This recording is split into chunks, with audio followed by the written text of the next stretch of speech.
Welcome, everybody, to an episode of the Pay-Per-View Recap Show. I am your host, the Macho Fan, and I am joined, as always, by my co-host. He's the one, he's the only, he is now Joey Irving. Just Joey Irving, how are you doing today? Oh, I'm good, man. How are you doing? I am doing fantastic. We had an amazing weekend of wrestling. I am excited to talk about it, from GCW to AEW and everywhere in between. It was just insane. What's your takeaways immediately from what we saw this weekend? Well, GCW I heard was good. I didn't watch it, but I saw some stuff on Twitter about it, and it was good. And All Out was just a phenomenon in itself, and just one of the best pay-per-views that I've seen probably in the past 10 years. Honestly. I would definitely agree. It's definitely been at least a decade since I've been this hyped for a pay-per-view before, during, and after. Just still buzzing about it. Let's not waste any time. We're going to jump right into it, and we are going to go with the very first match that we saw on the pre-show, which was the 8-man tag, which was the Best Friends versus the Hardy House of Fame, or Hardy, whatever they're calling themselves these days. Hardy Family Office. Very solid match. I kind of had it on in the background. Wasn't really paying much attention. But the spots I saw were very fun. Seemed like a great match. The biggest part about the match, though, was seeing the Butcher and the Blade come back. Well, the Butcher making his return with the Blade, but seeing them come back and joining HFO. I'm glad the Butcher, I know he had some health issues, but he's back now, and that's what's really important. What was your takeaways from that pre-show match? I digged it. It just goes to show how over, still over Orange Cassidy is, even though, he's been seen in the main event picture. Yeah. I thought the whole match as a whole was great. And Butcher actually got kind of a mildly good pop when he came back. Like, people were actually legit surprised to see him, so that's cool.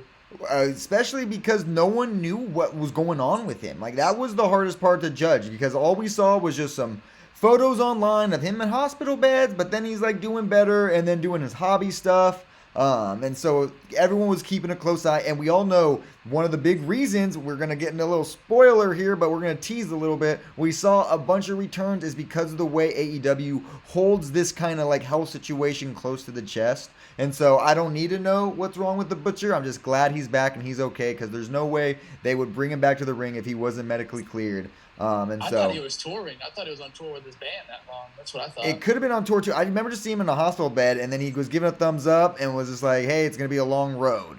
And so I didn't know like what that meant, but hey, I just know that's one of the main reasons he left initially, that if he was going on tour after that, great for him, and just glad he's back.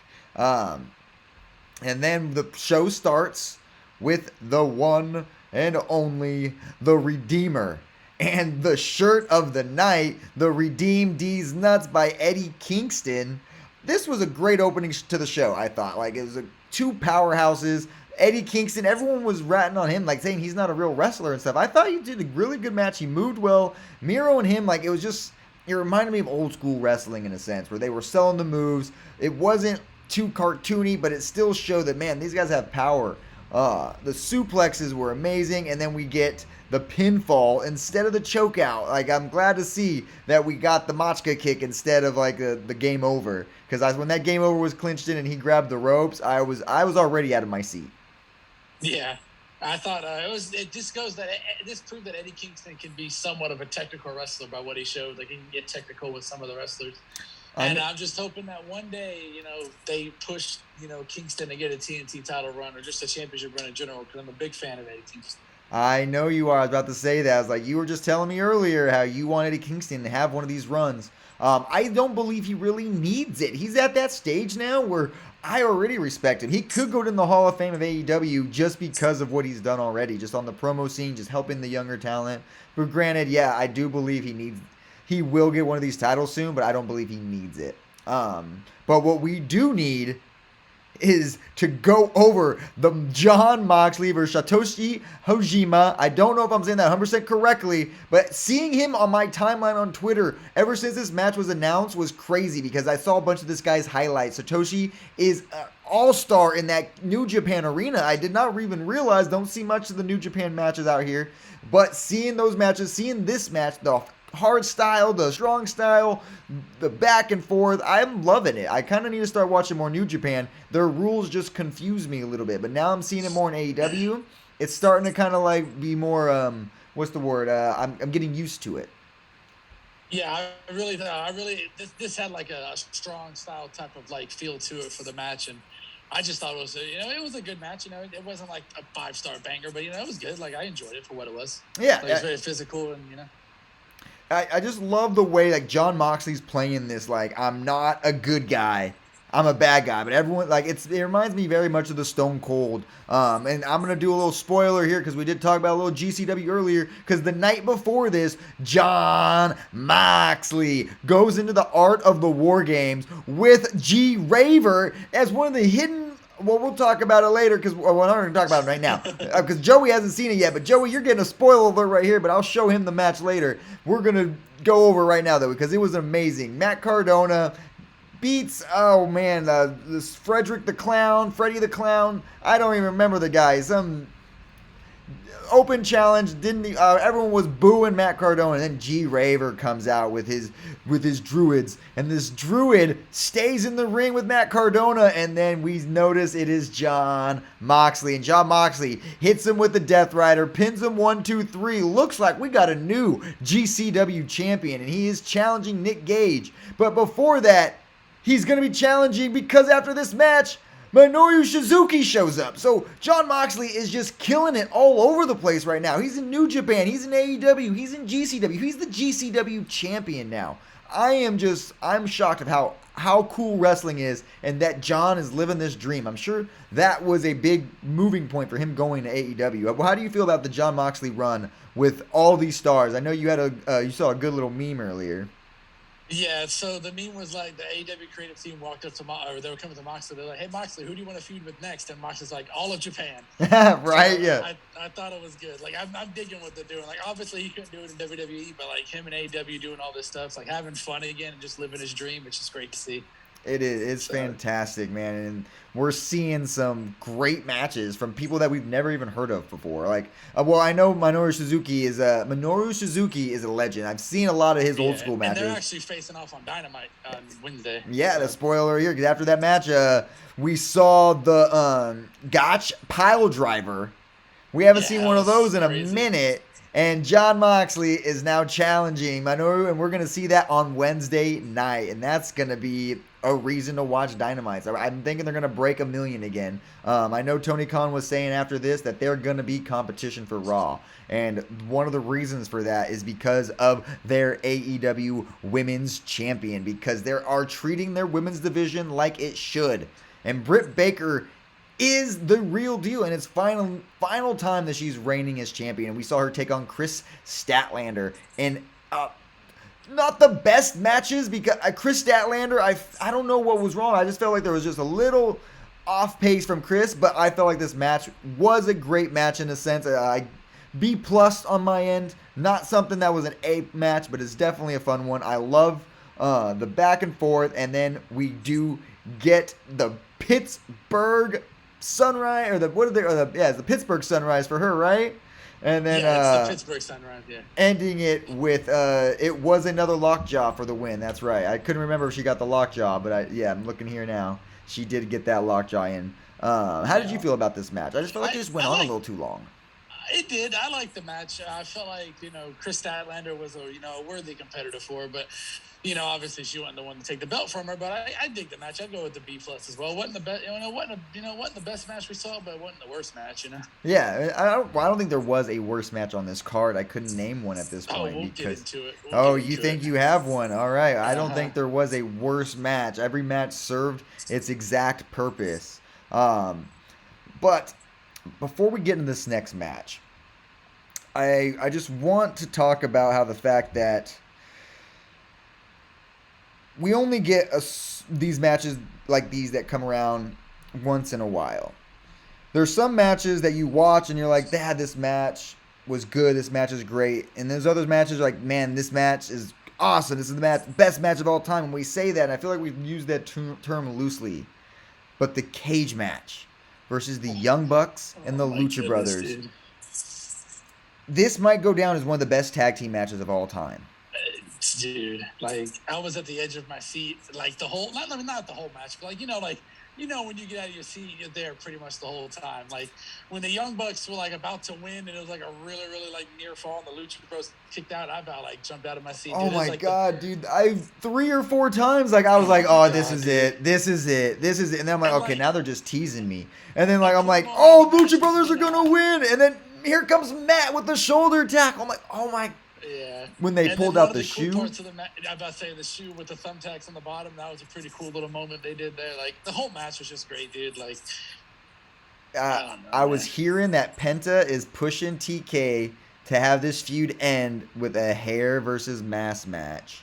They're just trying to Oh, find the time and the place. could we get And bald bucks? Could we are get we bald gonna get bucks? massless bros? Like we're at we're after COVID. Is we're gonna lose the mask or lose the hair? What are we gonna get? The bald bucks though would be a good tag team name.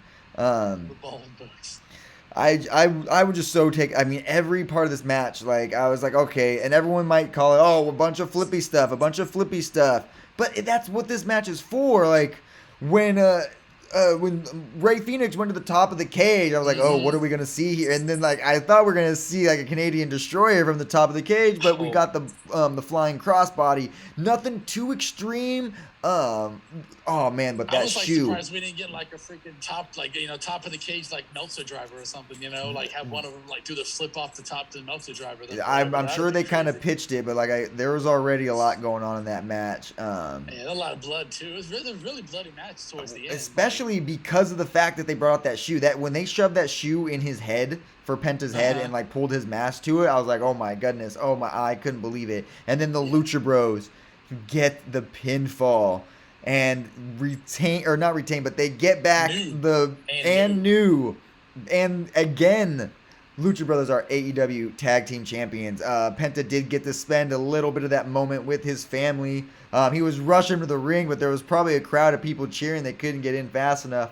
But it's always great to see the family and all their emotion that's going on in that. Like seeing him and knowing he's okay, because man, he looked brutal after that match. But man, amazing match. Like false finish galore for sure.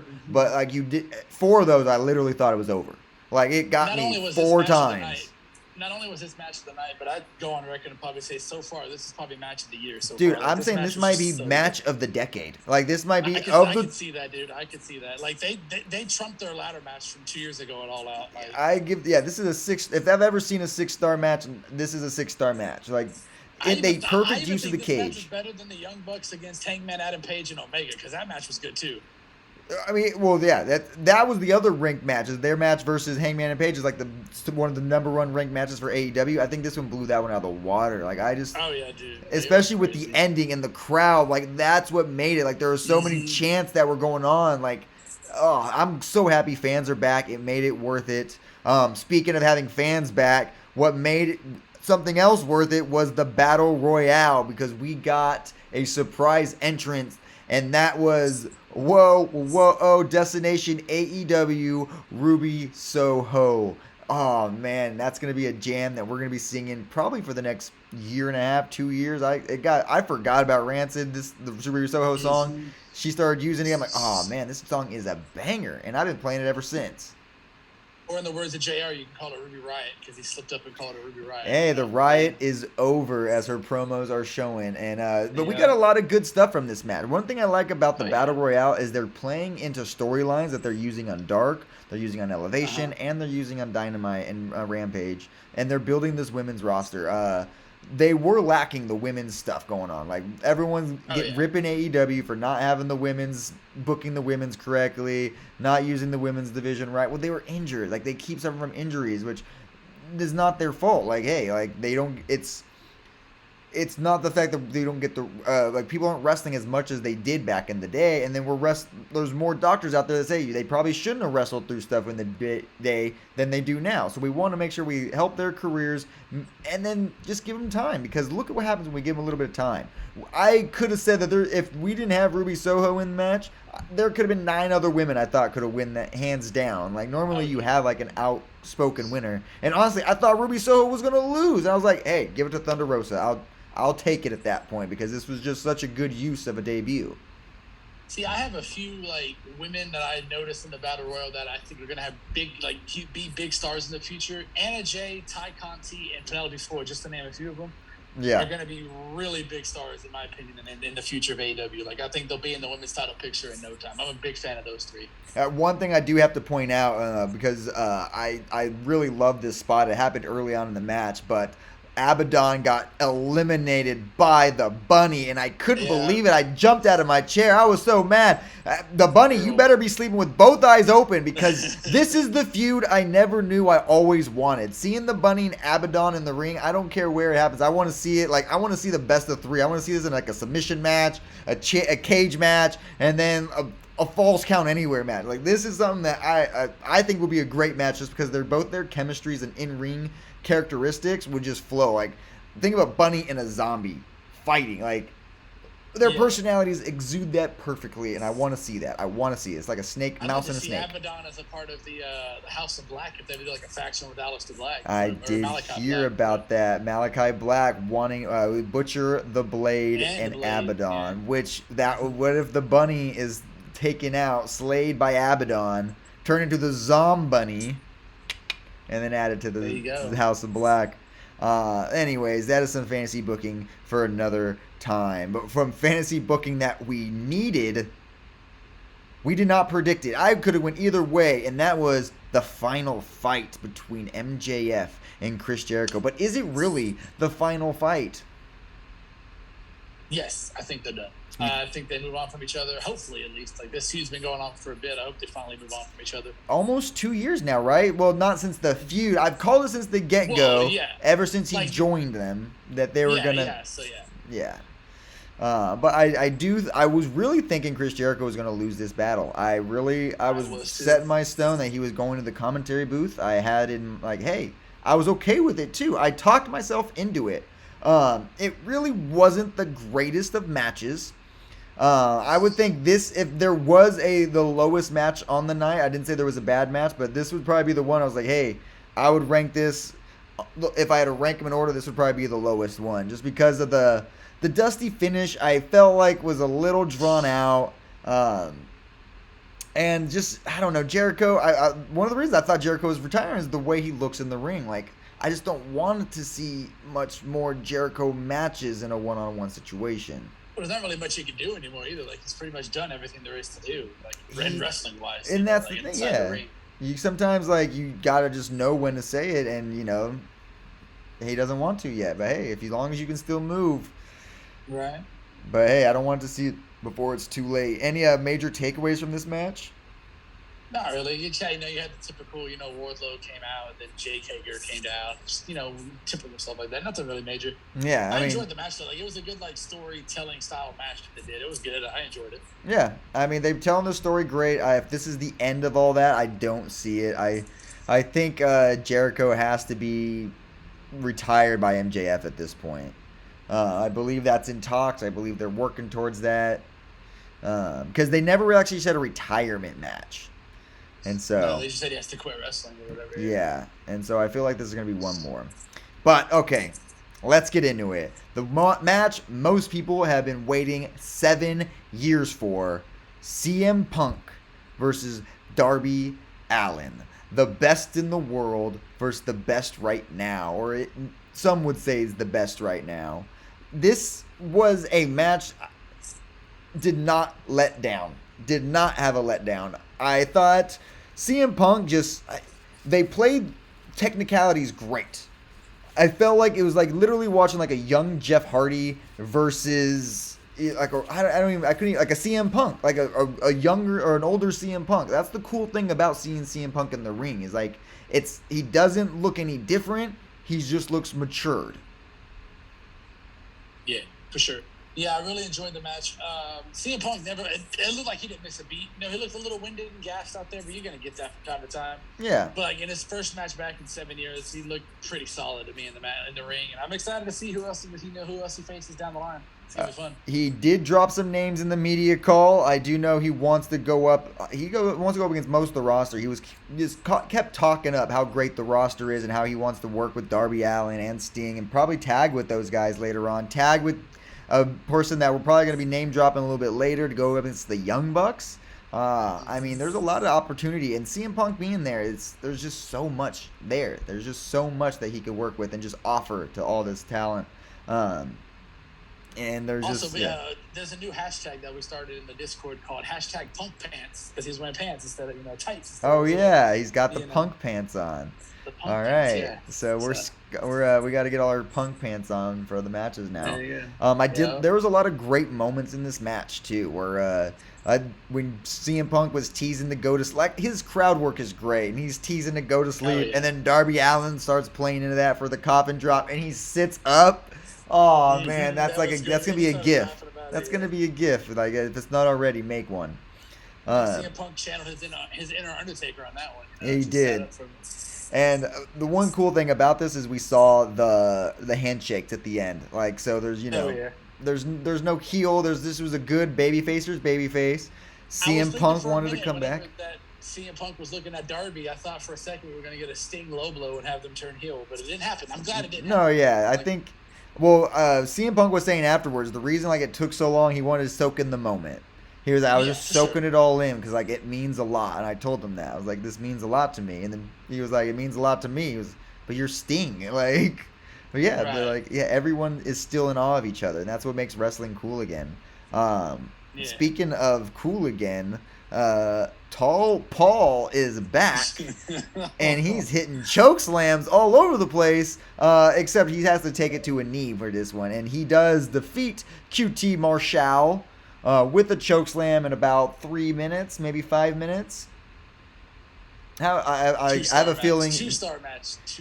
Well, it did what its purpose was. It served its purpose, it was like a bathroom break match or whatever, but this match should have took place on Dynamite or Rampage. It should not have been the co-main event. If it wasn't the co-main event, I would have been fine. Well, that's the thing you think of is we can't think of this like a UFC fight or like a boxing match. You can't use co-main events in wrestling because these matches are going to go distances and places where, hey, you need to have a break in monotony. We just had the CM Punk versus Darby match. It was about a 22-minute match. And then we had the Battle Royale was a long match. Some people could take breaks in between. One thing AEW is good at is how to book a card where people can get breaks whenever they need it, kind of thing. So. Yeah, because I thought this match didn't need to be the best. I'm glad this match didn't go longer than it did, but I'm glad to see Big Show can still move.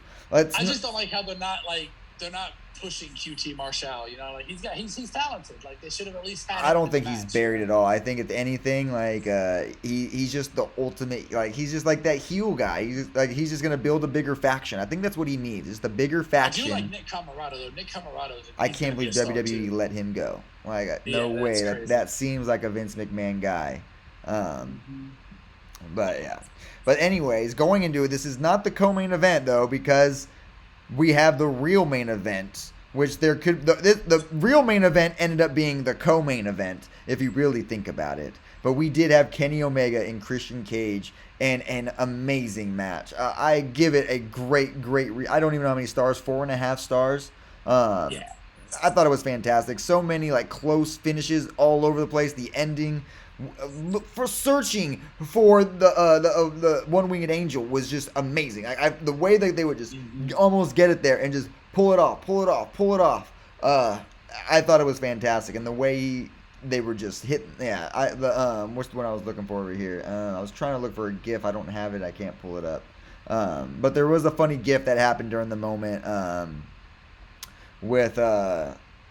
When Kenny Omega's he made a face with the kill switch when he almost got the kill switch on. It was pretty funny. And you might have to go check Twitter for that. It was making its rounds. But the biggest part about this match was the ending. Right after the match, we did have the Elite start attacking Christian Cage. And then Jurassic Express come in, and that didn't really help because the Elite was just too many numbers. And then lights go out. Because Kenny Omega cuts a little promo, right? He says he cut a little promo. Saying that no one could beat him. That's either not here, retired, or dead. Lights go out.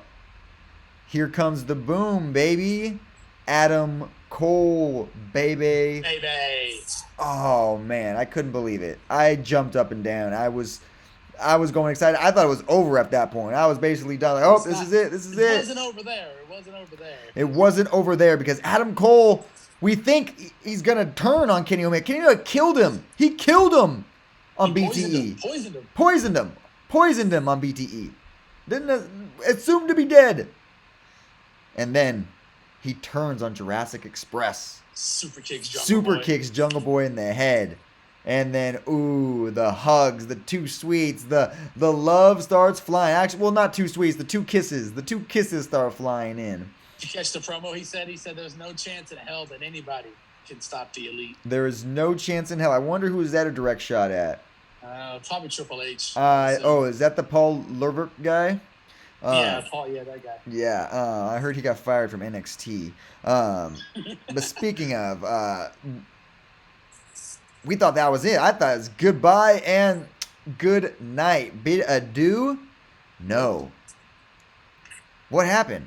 What happened? Well, the American Dragon, Bryan Danielson, showed up. What? Yeah, What? Dude, it was wild. I could not believe it. I missed it. I was like, thought it was done. I thought it was over. Walked out, and then the entire arena was doing there was probably the loudest yes chants I saw since WrestleMania 30 when he won the WWE World Heavyweight Championship. Seeing last night and hearing the Ruby Soho chants, hearing that baby, and the baby too when he's was loud, man, like literally, and then the yes chants. I'm like, Vince, how did you let the best chant and CM Punk, the three loudest chants in WWE history in the last decade, walk out the door? Well, it's funny because Kurt Angle actually said he's surprised, or he's very shocked that Vince McMahon let a talent like Daniel Bryan just walk away. Yeah, I mean, like literally instant merchandise, merchandise, and he even said he loved WWE. He loved his time there. Oh yeah, but he wants to wrestle again. Well, the funny thing is, he actually mentioned in the media scrum after the show that Vince offered him a good contract, and they were going to offer him the ability to work outside of WWE, to be the first WWE superstar to do that. But he just turned it down. It's too risky. It is too risky. Yeah, because Vince he also said that Vince was also really overprotective of him too. Yeah, I would say it would be like on a my term, my condition only. Like I have to approve it. Like kind of like what Jericho was doing, because technically Jericho did it first. He just wasn't given permission to. Right, and also if we get back to the main event. KG had mentioned in one of the calls earlier is that it wasn't the main event match wasn't really a match. It was more of a fight. Like they were kind of it looked like more of a fight compared to a regular wrestling match because they were using a table and they were trying to actually they were actually trying to fight each other. Yeah, that was one of the things I was like, oh well, I mean the referee literally saw the broken table there. I was like, you guys could have done a little bit of job to hide that more, you know. Have at least and then that top rope one-winged angel to kind of end it was just bittersweet. Yeah, I knew that was going to be the finish. You got it, but it gives Christian Cage. He still's got the TNA title. Impact. He'll still go, or the Impact title. Yeah, and then so he'll still have Thursday nights, and those. I wonder who's going to take it from him. I mean, it's got to be. The real question is who kicks out of the one-winged angel now, if anybody. Hangman. I think Hangman does it too. Yeah. I think it has to be Hangman, and Hangman's the only one that can do it. Honestly, Hangman should be the only one that should kick out of it. And then Hangman did. TK did confirm that Hangman asked for time off. That's I think he has a newborn baby, so hey, give him all that time. Him and his wife are having a kid. Because we're ready back for him anytime. Because I don't even know what's gonna be next for AEW Dynamite. How are they? Literally, we're still living off this high. There's so much. I'm just gonna say, when Hangman returns, that pop's gonna be massive. It's gonna be a crazy pop for Hangman. Oh yeah. I know we're getting Pac versus Andrade. We didn't get that match because on Friday at Rampage. Yeah, little travel issues. And so that's gonna happen on Rampage. We have Minoru Suzuki and Jon Moxley this Wednesday on Dynamite. Has there any been? Oh, and Malachi Black versus Dustin Rhodes on AEW Dynamite has been announced as well. I don't think anything else has been announced, though, have they? No, I haven't seen nothing announced. Yeah, do a last little check here. Fyter Fest was announced, or Bash, is it Fyter Fest or Bash at the Beach November 13th? Full Gear. Full Gear, November 13th. Big pay-per-view. And let's see. That's pretty much it. Well, JR said it was September 13th, and I think he's trying to compete with Monday Night Raw or something. Hey, I hear that. You don't want to play that. Sorry, you did not hear anything there. That was not a crowd cheer of any sort. Yeah, I think that's basically it. Joey, anything else about this wild, wild weekend? I love GCW Art of the War Games. I know we talked a little bit about that earlier. The War Games match was fantastic between MDK and 440. F Ohio. I definitely do not like them. We are Murder, Death, Kill Gang over here. Eastern Bloc, Cell 8, or however it goes. I'm not good with jail terminology. Nothing too crazy for me. Like I just, I enjoyed the pay-per-view all around. Like I said, it's probably the best one in the last 10 years. But like, the whole pay-per-view from top to bottom. I know I kind of gave a big deal about the Paul White match, but I definitely think all the matches were at least good to great, or at least served their purpose. Perfect. That's what I like. Yeah, I mean, I'm glad to be a wrestling fan. It makes it fun, makes it happy. 100%. And if you are a wrestling fan, you have to be sure to join our Discord server, and that's going to be located right here. Yes, you'll see that logo, and you'll know you're in the right spot. That's discord.io/NGTTWF, and you'll be able to hang out with my man, Joey, over here. Joey, will you be in there? Yes, I will. I'll be in there pretty much the rest of the night. You'll be in the rest of the night, the rest of the week, probably the rest of the year, and probably most of next year, because that is where we hang out. That's where we talk wrestling. You can talk wrestling there. We have our promo battle league. If you're interested in cutting promos on TikTok, I'm on TikTok, the Macho Fan. We got Joey Irving here. Joey, what's your TikTok name now? It is Joey Irving, NGTTWF. Joey Irving, NGTTWF. So you guys can follow us there. You guys can follow us in the Discord. You can follow us all up here. Make sure you're watching all the Keepers Network shows on Keepers of the Kayfabe on YouTube. Thank you guys for joining us for a pay-per-view recap show. We do not have the fan portions this week because everybody loved it. There's no bad feelings. I don't care what a Tommy Moore says. It was an amazing weekend of wrestling. Thank you guys. I don't care what Jared Holmes says either. Jared Holmes loved it too. I can guarantee it. And you guys will love this as well. We'll see you guys next time for whatever pay-per-view comes next. I will probably be on to recap GCW Highest in the Room on September 17th because I'll be going to that event live. So wait, isn't the next Extreme Rules is next September 26th, I think. And then September 26th we'll be recapping Extreme Rules. Yeah, I made a face there. I wasn't too excited. But we could give Finn Balor the Demon King, you know? I do not want Roman Reigns to be the first person on the main roster to defeat Finn Balor. Like, I don't want it. I don't even want to talk about... we just had a good weekend of wrestling. Let's not talk about entertainment right now. All right. Thank you guys for joining us. We'll see you in the Discord. Later.